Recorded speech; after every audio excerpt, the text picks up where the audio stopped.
And away we go, my friends. Here we are at the pickup meeting. Glad to be back for a second episode. How about that, Brody?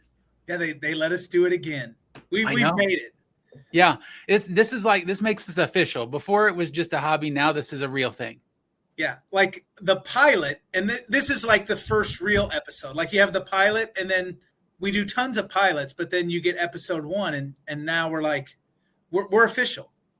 And with like any good season, sometimes there'll be some filler episodes. I don't think that's what this will be. Our guest today is fantastic. I'm really excited about it. We're not gonna go there quite yet, but like this isn't a filler episode, folks. This is episode 2. Like we've got a real home run guest today. We absolutely do. A former president of NACADA, a dear friend of ours. We're excited about it. Yeah, that's what we call teasing in the industry, I've heard. Yes, that is true. Absolutely. So we were talking about this the other day on the phone, like how the summer's almost over. That's crazy. It just started. I know. And depending on when like folks are listening to this, like the fact that like it could be fall and they're like reminiscing about the summer, and it just feels like we've blinked and it's over. And that's not to say that like it's a slow time, but I would definitely say that like summer is a strategic time. How do you think you've maximized what you've done this summer? I haven't maximized anything. I don't know what you're talking about. Like you get so consumed with some of the daily work, right? Like I'm involved in preview here at my institution, and I speak every day for 7 weeks, right? And so you've got that kind of as the anchor for your day. But I mean, budgets were big, right? So spent a lot of time strategizing monetary stuff, and then we're doing some rebranding in our unit. So working on some of that, and working with our marketing person and getting the staff to buy in. That's been a lot of fun, really exciting, but it moves so fast. And I sometimes struggle with all the work that's you got to get done to find the time to prioritize that work. How have you done that, Kev? Like I really struggle to get it done. You know, in past years, within my division, I'll do office retreats, right? Where we spend an afternoon or a day, depending on the office sometimes, and go through things. I think one of the things, like my leadership style very much is relational, very much is about connecting with folks and really embracing the culture of care. And knowing my people this year, it probably kept me from doing as many of those retreats as I normally would do during the summer. I think folks are tired. And I just think that's an overall theme. And that's not to say that they weren't tired in previous years. It's just you get to a point where initiative fatigue or, hey, it's time for something new fatigue comes in. And I felt like from a gauge of things this summer, it was really focusing on how to strategically enhance what we're doing already. And grow those things even just tiny bits with tweaks and just different efforts, as opposed to strategically we need to get together and figure out a new path. I felt like the burnout was real, and I would have walked into a wall as an administrator had I tried to push for more. Yeah, I've been in my role 2 years, right? And I think it's taken 2 years to kind of make certain people know me and know what my style is. But I tend to agree with that, right? It's about tweaking the strategy. I try to come up with a theme each year.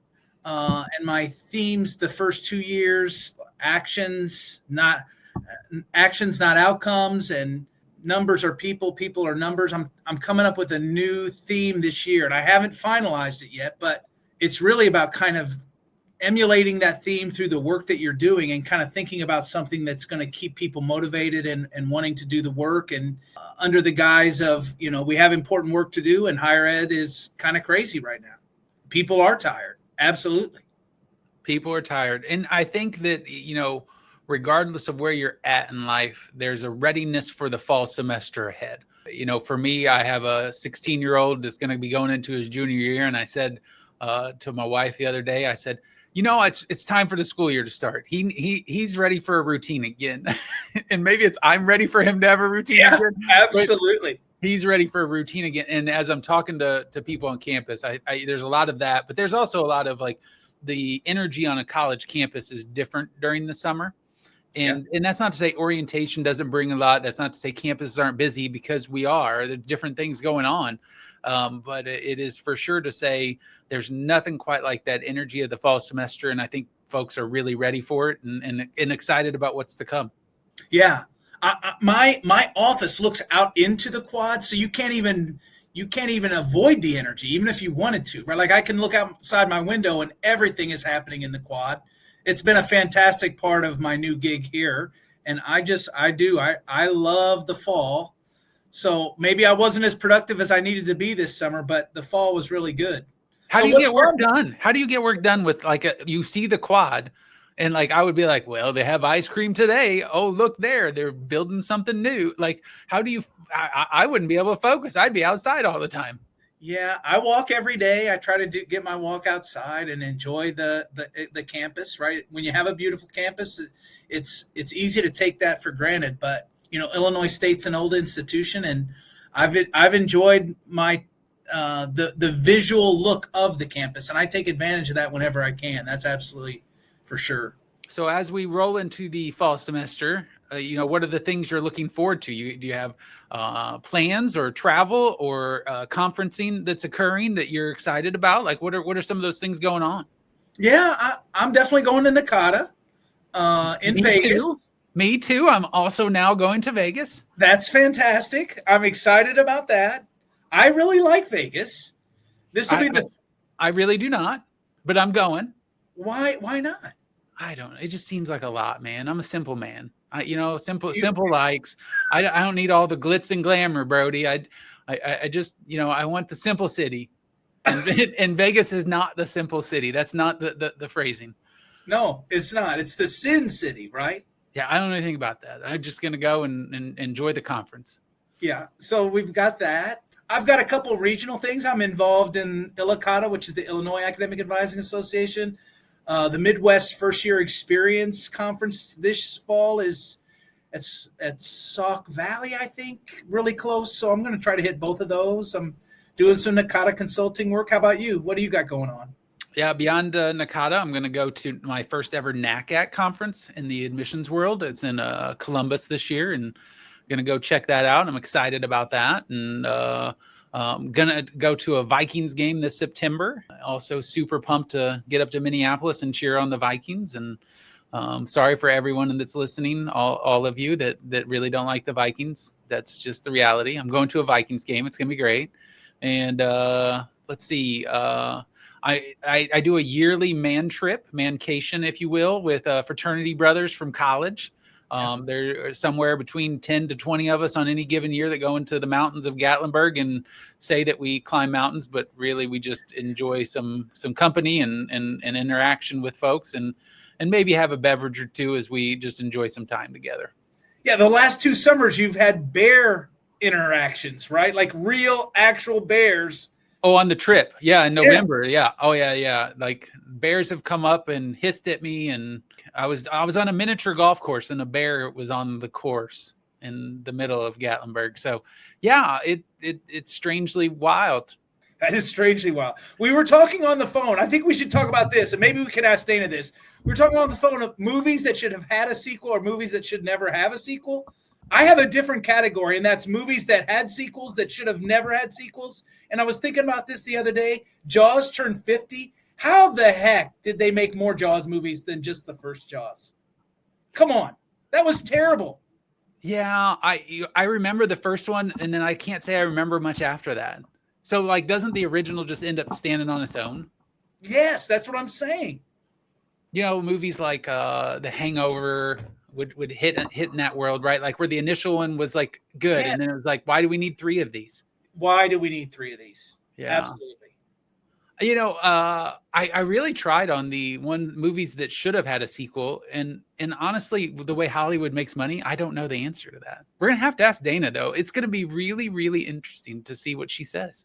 Yeah, wouldn't Ferris Bueller's Day Off have been a fun sequel, maybe College or Adult Life? I don't know. Yeah, the one that came to my mind is one of my favorite movies of all time is The Shawshank Redemption, and I think that would have been a lot of fun. But what do you do, right? Yeah, they're just on the run from the law. They don't get to just build their boat. Like, spoiler alert, this is what happens in this movie 30 years later. Best friends hanging out. Yeah. That's the only one that really came to mind for me. My son and I were thrifting in Oklahoma City over the last week. And one of the fun things that I saw was there was one booth that had action figures of all kinds, and there was Titanic action figures. And I'm like, now there's a movie that didn't need a sequel, but beyond that, I don't know I don't know that I have anything else to contribute to it. The only thing I heard in that explanation is that you were thrifting. And how, my friend, have we not thrifted together? Because I'm a huge thrifter. I don't know. I grew up in this, right? Like, my grandparents had a antique place, Wink's Antiques in Columbia, Illinois, and grew up in that world. And I remember going to estate sales with my parents and grandparents, and now it's just kind of stuck. And my mom collects little golden books, and I collect lapel pins of all kinds and forms. And Braden enjoys going and just looking for the geeky things that he likes and really enjoys. And so it's like that I just enjoy doing it. We're going to have to go. We got to get that done. But maybe we should bring our guest on first. All right, go to it, my man. Yeah, so Dana Zahorik is with us today. No surprises, just one of the best people in the whole world, one of our favorite partners in crime in the world of NACADA. And we're super excited to have you on the show today, Dana. Welcome. Thanks for having me. It's nice to reunite. Absolutely. You're kind of a big deal in the NACADA world, right? Former president, training and development guru. What's keeping you busy in NACADA right now, Dana? Anything? Oh, wow. You set the bar high here. Well, my career goal was always to be part of the board and as the presidency, because I just love to be at that strategic level. So I was really excited to serve the association that way. And then all of a sudden, when you get done with the presidency, it's almost like you jump off a cliff because it's quiet for a little while. You're so involved every day and it's quiet, which I miss. I miss being involved at that strategic level. But now I get to hopefully support all the other people that are part of the board and part of all these great committees. But I am keeping busy with the Admin Institute, and I'm also doing some consulting work. So yeah, always involved. I always will be. Dana, when you when I think about people in getting involved in NACADA or in any association, it's one of these things. As I got involved, I was like, well, I'd like to be president someday. And then I would like run for elections and not win, or run for certain elections and win, and then had to choose paths and things that were there. Like, what do you think the biggest myth of the presidency is, like within NACADA? And then also, like, maybe flip side, like, what was that really fun, cool thing that you're like, oh, I didn't know this was part of it, and I freaking love it? Yeah, those are really good questions. So I think at one point someone did say, like, oh, you could be the next president of the and I laughed because I was not an administrator. So I thought, well, I always thought people that were presidents had to be like provosts and college presidents. And so I never thought that would be my trajectory. But somehow I started out, I was helping with the peer advising commission group, it was called at the time. I drank the Kool-Aid and I fell in love with it. I was like, oh, you can make impact in all these little different ways. So that was pretty cool when I did become, I think I might have been the only president that wasn't an administrator at the time. I was an advisor and counselor role. But my message to anybody then is you can lead. Anybody can lead if that's truly what you want to do and you work towards that skill set and listen. The most important thing is to listen. You're not going to be the person sitting at the table with the gavel, pounding it and telling people what to do. You're going to be listening to the members, all of them. So it can't be, your own personal agenda. Like, I thought I was going to change the world and, help diversify the ballot. And I feel like I just got started with that. And all of a sudden, my year was up. So it goes by very, very quickly that way. And you asked me about what surprised me, Kevin. Was that Yeah. What was that surprise of, like, oh yeah, this is awesome. Or just the surprise in general? Well, okay. So it's an association of volunteers. And you have to keep that in mind, right? Everybody comes to the table and you've got great leaders and everybody has different philosophies and ways to go about it. So to me, it really helped me prepare me for management. I grew this skill set that I never knew that I would have by pulling all these diverse ideas together, keeping the mission in mind, and still moving forward. maybe not as fast as I like to move. That's higher ed in general. I think sometimes it's like, I think you're going to change the world overnight, and it takes a little longer to do it the right way.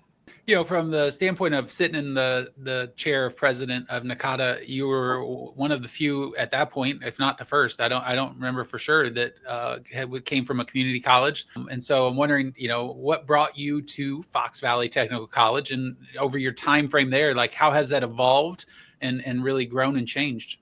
Yeah, so I started as an intern here in 1995. And after my first year, I know, I just aged myself considerably. Sorry. Don't get too crazy. We're the exact same age, Dana. Like, come on. True story. I'm not old. You're not old. And I was 15. I dye my hair, so try to hide that a little bit. I dye my hair too. That's the two bald guys, and Dana actually has hair. All right, here we are. So when I started working here, as an intern, I fell in love with how we made students feel, the culture, the environment. I mean, just walk down the hallway here, you could feel the great energy. And I was like, wow, I belong here. I hope our students feel the same way. I'd also interned at a neighboring institution. And I remember being in a line and watching the students. And all of a sudden, the advisor walked out and said, it's lunchtime. The rest of you are going to come back. And there was like this huge line of people, and they were all just registering. I was like, I don't want to do that. So it really, I guess, was an eye-opener for me that culture plays a huge role in creating an environment for students. And then just like where I wanted to work, I just wanted to be part of that great energy. And I can still say, after all the bumps in the road here and difficult situations we've been in, like I just still feel cared for by my institution. And we just had our Noah Levitt's results back, and advising was one of the top services for satisfaction. So I was really proud of my team and the hard work that they do. But yeah, that happened 2 years in a row. So that was exciting. Yeah, Dana, let's talk about that a little bit more. Like I've been, in my professional world, I think I've worked on 4 different campuses post my most recent degree, right? You've been at the same place your entire career. Fox Valley is the only world you know. Like, what do you think are some of the advantages and disadvantages of that?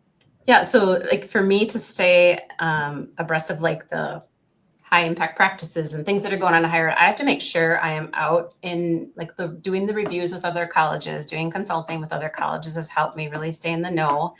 I have regular digests of news feeds that comes through, so I can really stay on top of what's happening in higher ed. And then professional growth is a huge part of that. We just had a Wisconsin Technical College meeting with all 16 supervisors, and we went right down the list and we talked about what is happening with onboarding, where are the gaps, what are you doing? And it's kind of funny because some of the things that we did, 15 years ago that we stopped, all of a sudden we're bringing them back and now they make sense again. So it's just like this continuous assessment loop of what you're doing, and making sure you're in all these different, pockets to learn what's going on and stay on top of it. If I just sat at my own little desk and just never got out of here and asked other people what they were doing, it would be not a great situation, I don't think. And I surround myself with really smart people that have great ideas. Well, you know that world, right? Like, that part of it or people that are in that world where they do strap themselves to the desk. They never leave. The development parts are pretty restricted. And so like, good for you for like how you broadened and how you really grew that experience, because think about the journey that you've had. That's amazing.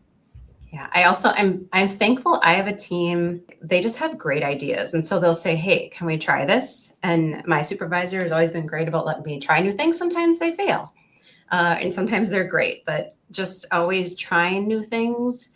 And then I think a lot of us forget to ask the students what they want. We might think they all want a 3-hour orientation. That's the best thing for them. But then you survey and they're like, I don't want a 3-hour orientation. No. So those are all little things to keep in mind, I guess. So you come from a world that we don't sometimes talk about all that much in NACADA, or I think it's an area that goes under the radar, right? Like when I come to conferences, right, and even at the Administrators Institute, having a 2-year person, a community college person, a technical college person is kind of like you're like a gremlin of sorts, right? Like I don't mean that in a bad way. I don't mean that in a bad way. But like, how would you describe this? Because I think a lot of people that might be listening here don't automatically come from a community college background. How would you describe that experience to someone that's not worked in that space? First of all, Gremlins would be one of the movies that should not have had a sequel. I have to correct that. Okay, I'm just saying. There it is. There it is. Look at you go, Dana. That's awesome. So I think that the hardest part about you're right. There's a very small portion of us at NACADA, but they've come a long way about making sure we're really using some of that universal language, right? When you refer to university, then that kind of cuts to your college folks out. And I know it's hard to think of all those things. But one thing, when you think about our general population, so our average age here is 26, and almost 70% of them are going part-time. So a lot of times when we're talking about conversations about adult education, I mean, that's our world. That's what we're doing all the time. So our people are coming in, they're working, they've got kids. You just have to deliver in a different way. And you can't just have like a prescribed program plan for them, because it's going to be different for every person. So when we are, onboarding folks, we have to really ask a lot of questions and individualize their experience. Because if we don't do that, we will lose them. And then we build our resource plan with them based on that. That's fantastic. Dana, let me just say, from a champion standpoint, there are several folks that I would put on that list, but you're such a champion for what community college can be and what it is. And I think that sometimes folks get to this where they're like, oh, you work at a community college, and they put that phrasing that's there. Like, how do you stay so like energized and upbeat and the champion like effort that you put forth on being just the greatest advocate for the education and experience that's occurring on your campus and in community college around, because you're involved in these reviews on various college or community colleges throughout the country. So it's interesting. You saw that I went to my son's high school presentation a few years back, and they said some of you will go to college and some of you will go to tech school, and I was like, ooh, ouch. Right. So people weren't perceiving that. I know we've come a long way, and that starts right at recruitment. So we're talking to the high school counselors, principals, and we're trying to change that language at that stage, right? Because they're talking to students. But we also, in the last couple of years, we have a little bit of a hook with the tuition rates and student loans. We are out there saying, you can literally get an associate degree for $11,000 on average. Where else are you going to get an education? And then our placement rates are phenomenal. I think 91% of our students have jobs when they get out of here. It's just a phenomenal placement rate. And then you can also, I don't know, if you look at nursing or diesel mechanics, they're begging for you to work for them before you even get out the door. And then you have a pretty good salary. So we get to tote that a little bit more, especially recently when people are scared of the whole, the finance pieces of going to college. But I think like what you said prior, right? Like kind of the individualization of the approach to every student, I think is really important and something that every institution could benefit from. You automatically have to do it, right? It just is it's the norm. And I think maybe that's something that our four-year institutions have kind of forgotten about. Well, I am thinking like my team wants to do that. It's funny if I said, we were talking about appointment lengths. Like when you think about how much time should an advisor spend with a student? Well, if I only allowed a half hour, then that really means you're probably only going to get to start those conversations, but we have 45 minute to hour appointments because of that, because we ask, how confident are you about your career on a scale of 1 to 5, right? It's all part of our master advising plan. Then we ask, what are your short and long-term goals? And then we have a list of things. It's called Factors Affecting College Success. And it lists things that you might stumble on. So for instance, when I went up to college, if someone would have said, Dana, what do you think you're going to stumble on? Or what are you afraid of? I'd be like, I have no idea, right? I was first gen, no clue. Yep. But we write down, like, it could be transportation problems. It could be daycare. So it's very rare when someone just leaves that blank. And then we kind of know where that conversation goes, how to build out your resources based on that. And if you check a whole bunch of things, you're probably going to case managing that student to make sure they're they're doing well. For the audience that may not know, and Brody briefly touched on it, Dana is part of our faculty on the Administrators Institute and has been for several years, and is incoming chair of the Administrators Institute. And so he and I both have had a chance to interact in a way of teaching and engaging as we serve on faculty for that role. And this next question comes from every year being just blown away by your insight and expertise on this particular subject, but you're a recognized expert in training and development. And like, it's something that when I hear you talk about, like, one, it's an area of passion, but the other is just like, I learned so much from those opportunities through what you're providing. What's the biggest mistake institutions make, do you think, when training and developing advisors? So sometimes first of all, thanks for that kudos. I didn't see myself as the training development expert. Now I have pressure. But you are an expert. You shouldn't apologize for that, Dana. Gee, thanks. Way to be expert. Audience, if you're following along with us, for our audio friends, like, Dana's face is super red. And so that's where we're at this moment. It's really just gotten to that point. So now she's not certain what to do. And so we're just killing a little time for her. Hey, and I'm back. Yeah.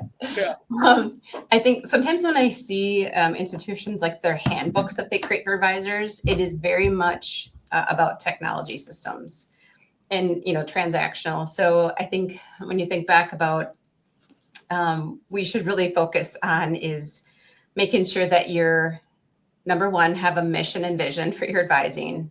What is the definition of advising at your institution?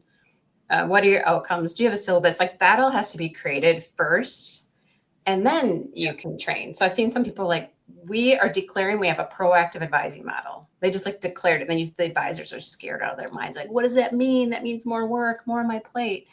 So you have to have backup and make sure you have all those other pieces in line first. So you truly understand, like, what is proactive advising? What does that mean for me? And it's kind of fun if you ask each advisor to write out their own personal advising philosophy. Like, how does that match the institution?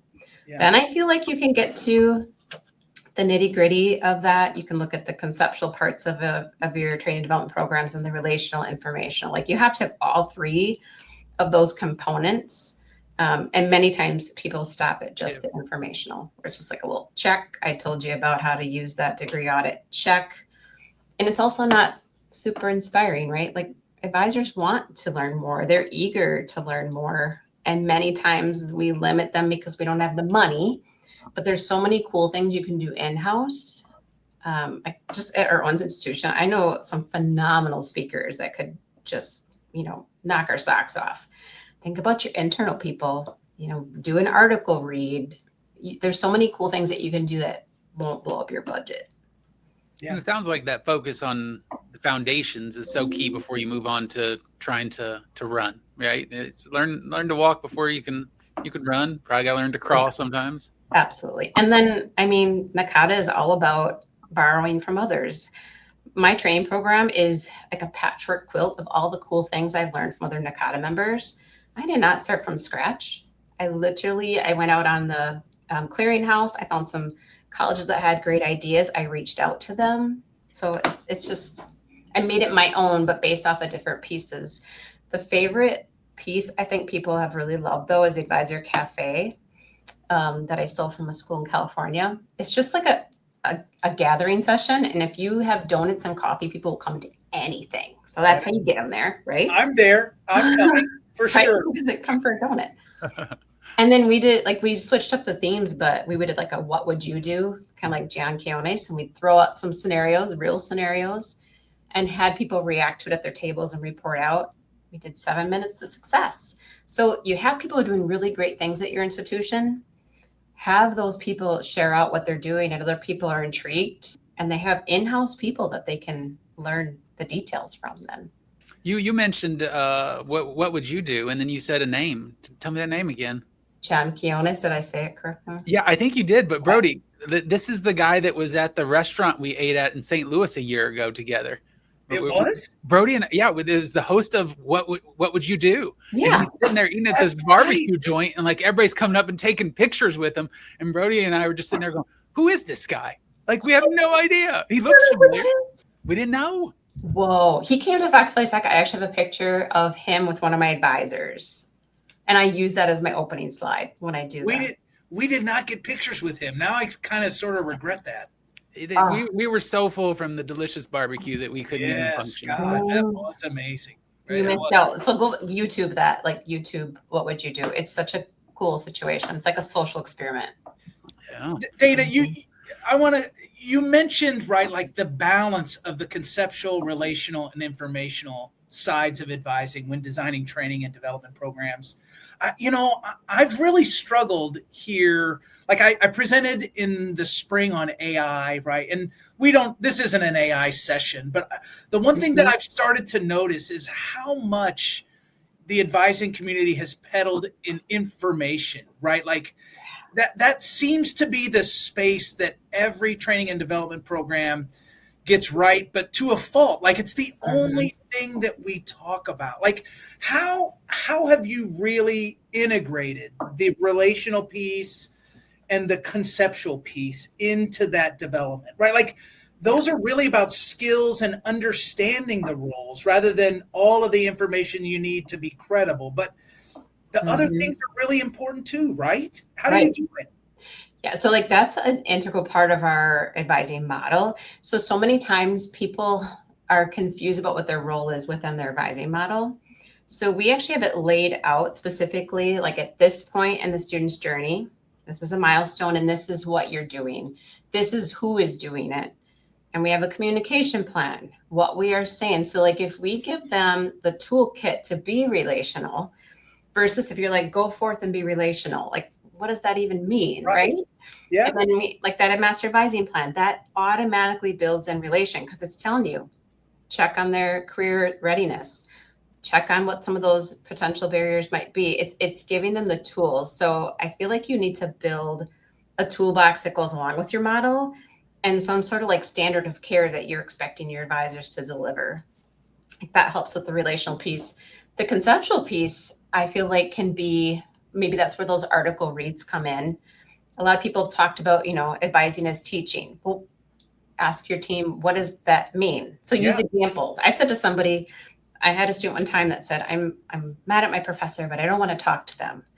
And I'll say to the student, well, when you get out into the workforce someday, and let's say you disagree with your boss, what are you going to do? Right? Think about it in terms of what that will do when they're employed someday. And then it's like a little teaching moment, right? So then you can use some of those examples. But I feel like that's hard for some people. Sometimes, like, how do I integrate that into those conversations? That's great. Yeah, I'm glad that you've mentioned that, right? Like the conceptual piece is about understanding and the relational piece is about skills, right? Like I don't talk to many advisors who don't say, I could be a lot better as an academic advisor. They almost all say they're really good, but there are things that we can learn and do to be better in our interactions with students. And that maybe is to my next question. How do you work with folks who say, I've learned enough and I'm not, I think I'm really good at this. Like, how do we build in training and development for folks that maybe are the reluctant attendees of these sessions? So what Brody's really asking is, this is an answer for him, because he's walking around at home at night and being like, listen, I'm so good. I have all this figured out.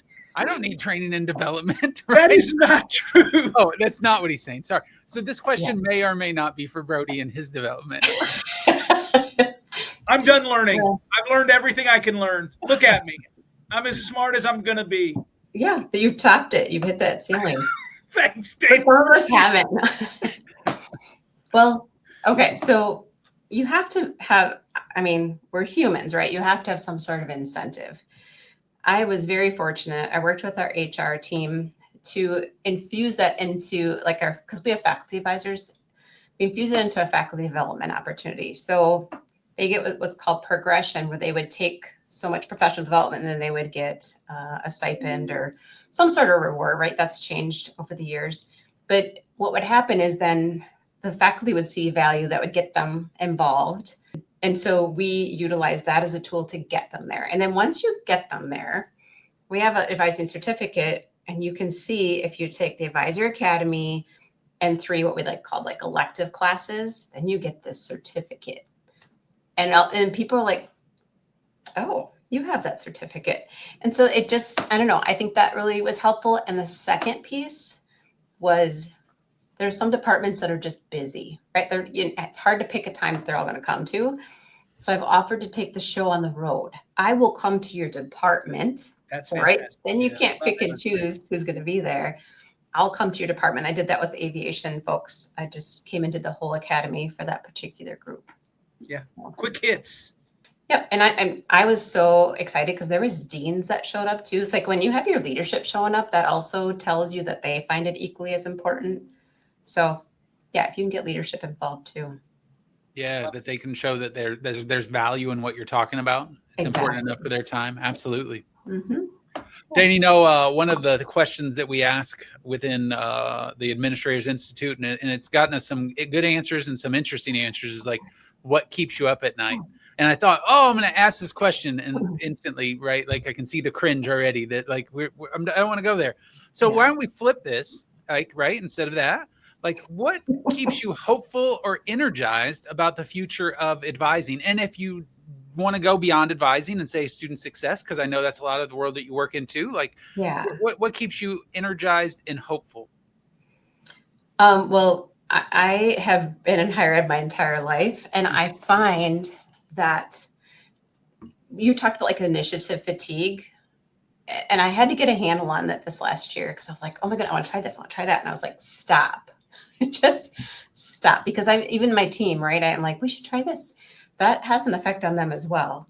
So we've really tried to hone in on just picking like 2 things that we want to focus on. So we picked 2 high impact practices.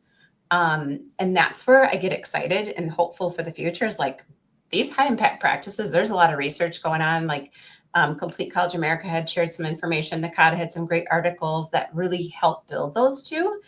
And I was like, I might be overwhelmed, but I could still make a difference in those 2 areas. And so if we all did that, we could learn from some of the research and the data. I mean, there's some really cool things that we can do. Or one example is we're looking at students with financial holds. That is a captive audience of people that want to come to school, right? There's hundreds of them here. Yep. So what can we do as a college?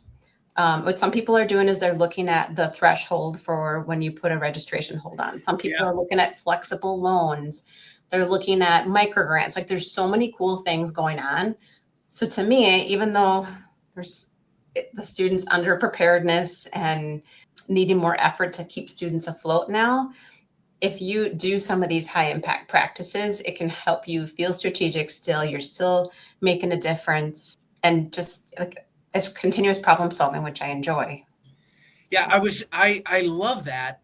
I will tell you, I've really tried to focus in my new role here, right? Coming to a new place, like what policies, what practices are so out of their depth or haven't been examined that impact student success, right?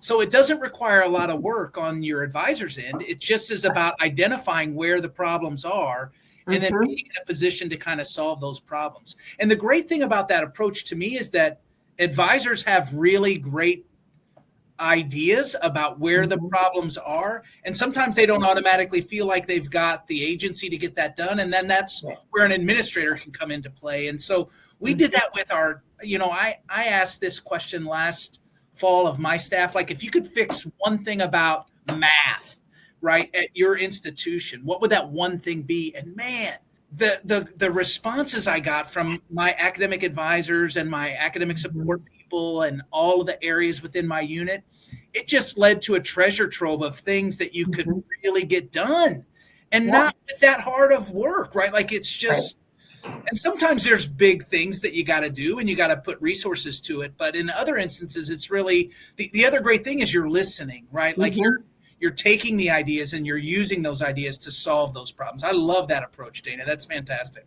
I love the fact that, so an advisor said to me the other day, you realize we're with the student from the start of their journey all the way to the end. Like how many other staff in the college can say that? And I was like, that's profound.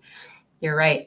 Going back to what you mentioned earlier, a fun thing to do, just for fun, is do an audit of your holds. like what holds do you put on students, restricting them from registration, and why, and which ones are equitable and which ones are historical. It's eye-opening. It's very eye-opening. And eye-opening how many people love some holds. says a registrar, past registrar. Yeah, we're doing the same thing right now with priority registration. Ooh, boy.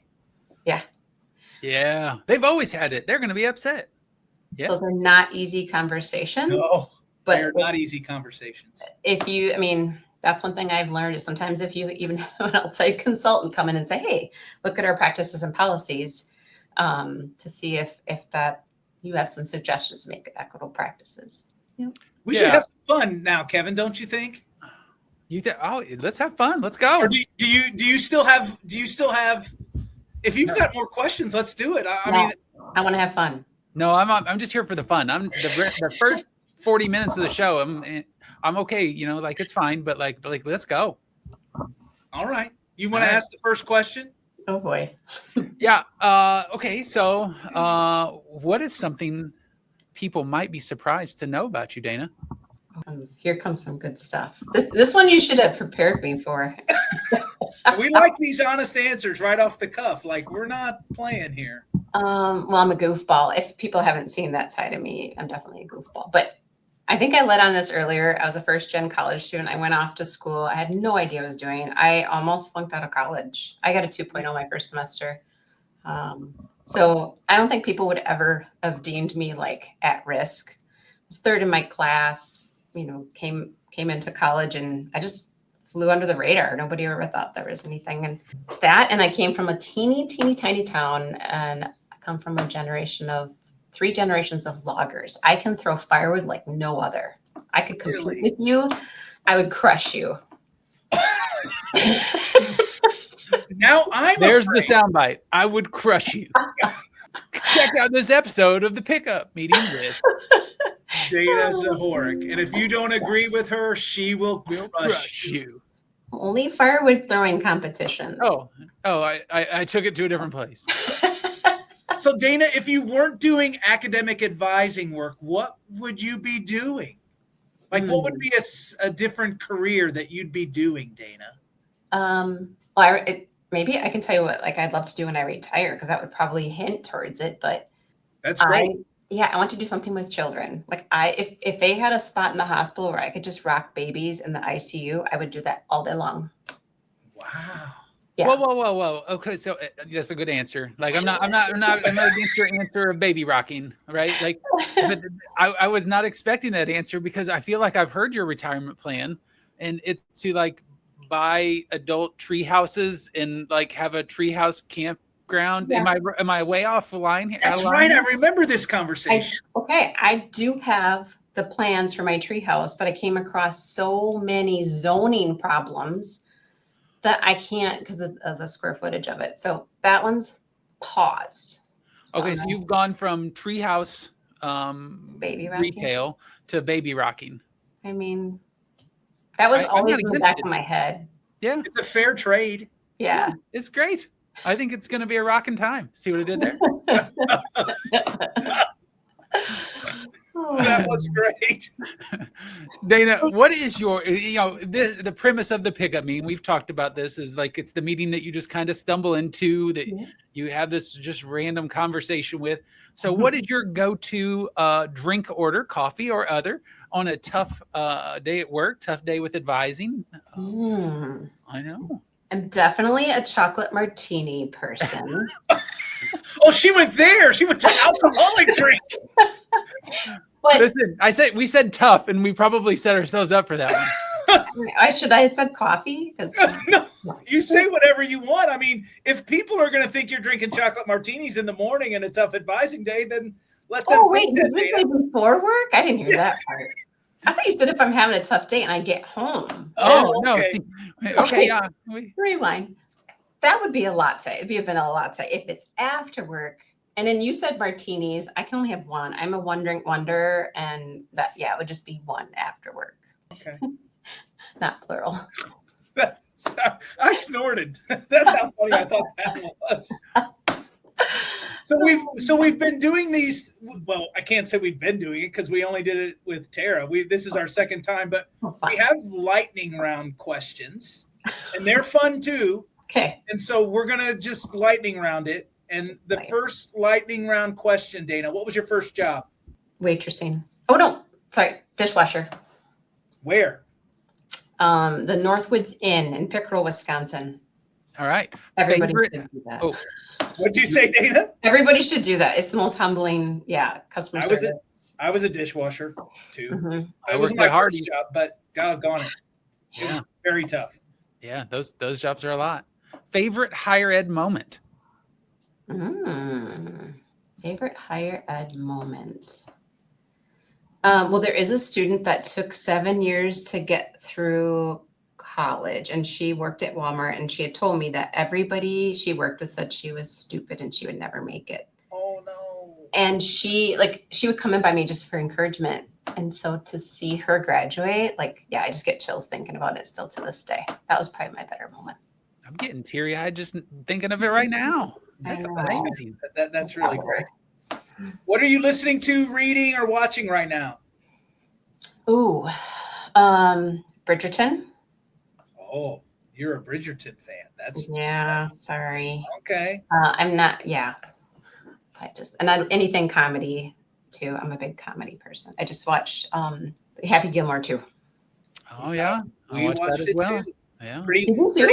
Yeah, we did. Pretty cameo heavy, but I wasn't that disappointed. I mean, it was fun and mindless. Pretty good. Yeah, as my kid would say, it was mid. Oh, boy.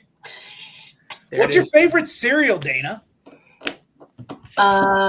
Probably Rice Krispies with bananas cut up in it. Oh, and sugar. Love the banana in the cereal. I'm definitely a fan. All right, in the same vein, your favorite cookie? Salted, like the chocolate chip cookies with the salt on top, the big chunks of salt. You know what I'm talking about? Yeah. Yes. Mm-hmm. I know what you're talking about. Yeah, not crumble cookie though.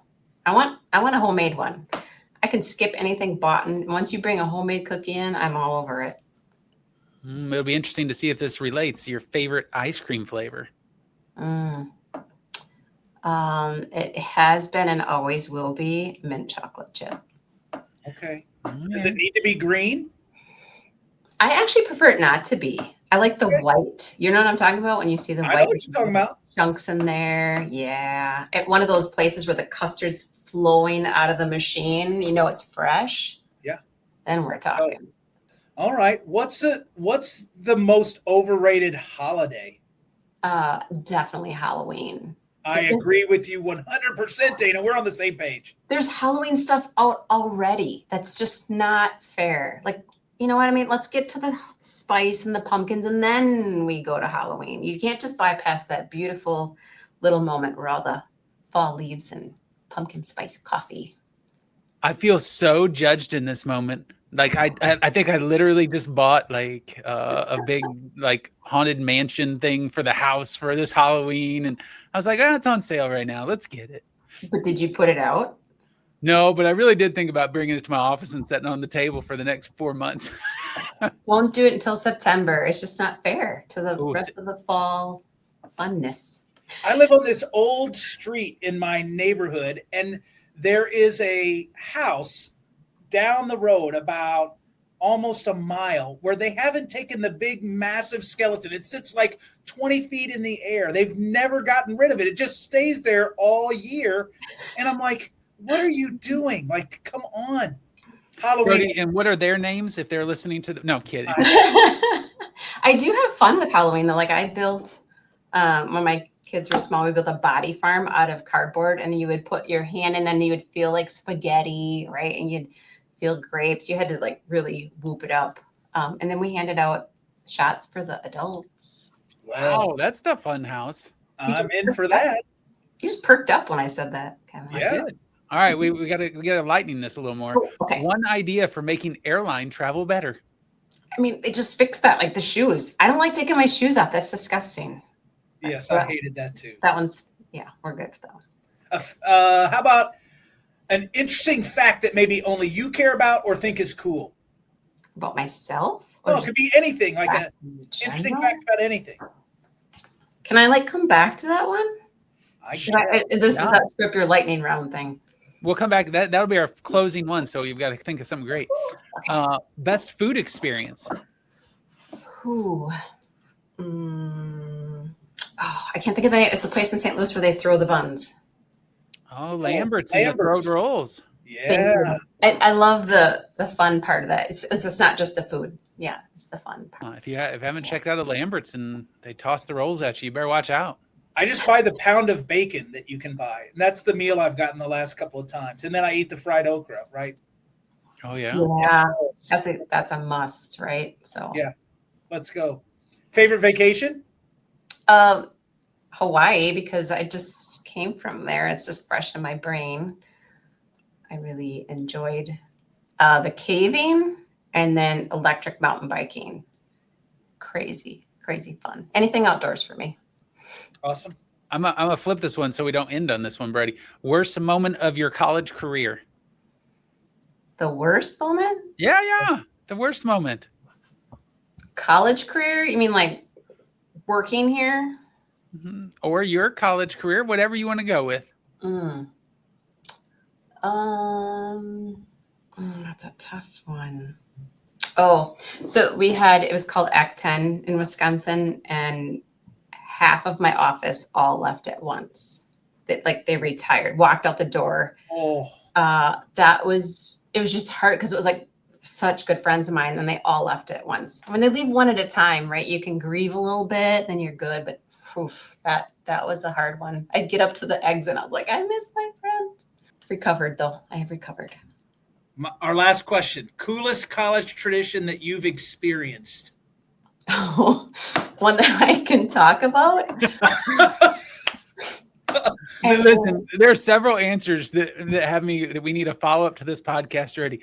Dana, after hours. Like not maybe for this one, but like.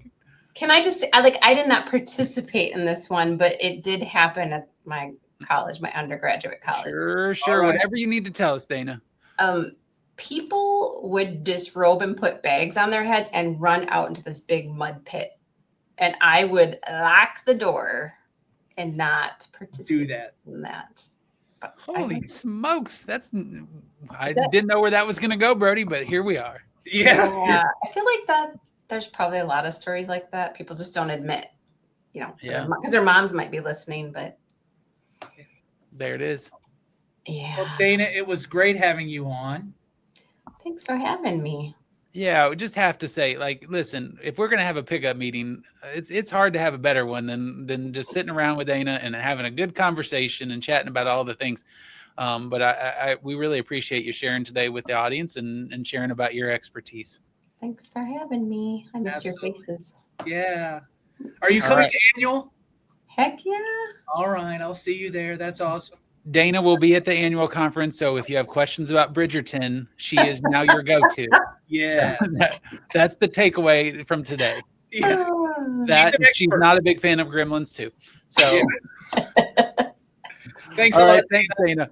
Great to see you. Oh, that was so fun, Kevin. Oh, what a pickup meeting. I loved it. Yeah, listen, this lightning round, we're going to have to keep evolving. As we keep going through the weeks, if people have suggestions for lightning round questions, feel free to send them in and let us know. That would be great.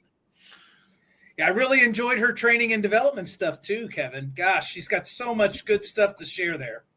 One of the things that it kept reminding me of, and I used to teach an academic advising course, and on the very first class session, I would ask the students to write what their advising philosophy is and have them turn it in, and no matter what, give them a really decent grade on it, and as long as they did the assignment. And then at the end of the semester, the last assignment they would do is, what is their advising philosophy now? And a large majority of them wouldn't remember what that is, but then through the semester now understood that foundation that Dana talks about as being such a key part of of really how you set yourself up for success, and knowing why you believe what you believe and why advising is important to what you're doing and part of your career. And that was just such a powerful activity. Yeah, hearing her talk about the story about the student, right, and the impact, right, kind of the person coming and watching her grow through her experience with that student, and knowing what she was accomplishing and what she had heard in her head and from other folks is just a reminder too about the importance of the work that we're doing, right? And that it's more than just scheduling. The stories that I have when I'm working in advising, people aren't running around going, man, Brody really made a difference in my life. That 4-year plan he put together for me was killer, right? And so that information's important. It builds the credibility that you have with the student. But at the end of the day, the way that you make students feel when you're interacting with them, and I think that's where good training and development kind of fits in terms of understanding our role as we work with students through their time with us at the institutions where we work. All right. So as we transition to an end here, like what was the one question from the lightning round that you were sitting there going, oh, I want to talk about this. There's the one standing out. I'm going to guess it's food related, like your best food experience. You're like, I want to tell this story. God, I have so many good food experiences. That isn't what I was going to talk about. Listen, if anybody follows you on Instagram, they know that you have so many food experiences that are so good. I've been so bad about posting to Instagram here lately too, Kevin. Doggone it. Maybe I need to get back into that. Here's what I'm thinking about right now, Kevin. I am addicted to a song right now. I cannot get it out of my head. I went to a concert this weekend, went to see Waxahachie. I feel really lucky in my life currently. I live 5 minutes from a really cool venue in Bloomington, Illinois called the Castle Theater. Waxahachie, Katie Crutchfield singing this song called Right Back to It. And MJ Lenderman, who's an artist I saw last year in Pittsburgh with my good friend Carrie Kincannon, who we have to have on this show for sure. Have to. Right. I am addicted to this song. I cannot get enough of it. I think it's the perfect song. So there's where you're at. That's where I'm at. That's what I'm thinking about right now. All right. That song is perfect. What are you thinking about right now? I'm trying to think of how we wrap this shindig up today at this moment, but like honest to God, right? Like I mentioned this Oklahoma City trip with my kiddo, and we went to this place, and I am not a pie person, right? Like I'm just not, but went to this place called Pie Junkie, and like, listen, I hope it's there 2 years from now when annual conference is in Oklahoma City, because NACADA people should flock to this place. They had a s'mores pie, and I got a French silk pie, not in one setting because that's too much. But like in 2 different days, went to this place, and I'm gonna be honest. After having lunch today, and I enjoyed my salad, it was great. But on my mind right now is some pie. My mom makes the best lemon meringue pie there is. I just love it so much. But when you say pie, I think like the Hostess fruit pies. Like I wonder. I don't know how I survived my childhood without those, but that's why I was such a fat little kid too. Gosh darn. Well, maybe that's good enough. We should end right there. I don't think it can get better. We should. Okay, but hold on. Like there was one question, and we didn't get to ask Dana this one, and so I figured this is a good way for us to end this one and then head out. Okay. If we gave you a billboard in the middle of the NACADA annual conference, what would it say? I know this is a really hard question that was on our list. I think do good, like be nice. I think it would be those 2 things, right? Like do good. I like it. I if I was going to go with it just at this moment, and it wasn't going to be something super positive like yours is, it would be put your phone away and talk to a human. Oh, that's a great one too. I love it. Gosh. All right, folks. We're wrapping things up for today. It's been so good to have you listening. We hope to have you back when we have our next episode. But, this is where we're at. It's time to sign off. Next time, new topics, and see you at the next pickup meeting. That's right. We'll try to be better. We promise. That's the only thing that we can promise is we'll try to be better.